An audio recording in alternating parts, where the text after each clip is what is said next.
Assalamualaikum, I'm Alina. Here are today's news updates.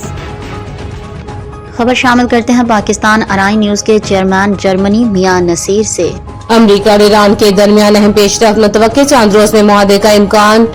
Trump اگلے 2 دن سے اس حوالے سے انتہائی اہم ثابت ہو سکتے ہیں۔ امریکی صدر ڈونلڈ ٹرمپ نے اشارہ دیا کہ واشنگٹن اور تہران کے درمیان جاری سفارتی کوششیں فیصلہ کن مرحلے میں داخل ہو چکی ہیں اور آئندہ چند دنوں میں دونوں ممالک کے درمیان ایک اہم معاہدہ طے پانے کا امکان موجود ہے۔ میڈیا نمائندوں سے گفتگو کرتے ہوئے امریکی صدر ڈونلڈ ٹرمپ نے کہا کہ امریکہ اور ایران کے درمیان بات چیت مثبت سمت میں آگے بڑھ رہی ہے اور فریقین ایک ایسے سمجھوتے کے قریب ہیں جو خطے میں کشیدگی کم کرنے میں مددگار ثابت ہو سکتا ہے۔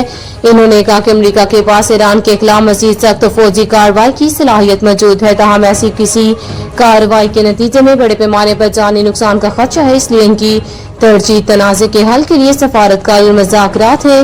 ٹرمپ کے مطابق معاشی دباؤ نے ایران کو کافی حد تک متاثر کیا۔ ان کا کہنا تھا کہ امریکی اقدامات اور تجارتی پابندیوں کے اثرات نے تہران کی معیشت پر نمایاں دباؤ ڈالا ہے، جس کے باعث معاہدے کے امکانات پہلے سے زیادہ روشن دکھائی دے رہے ہیں۔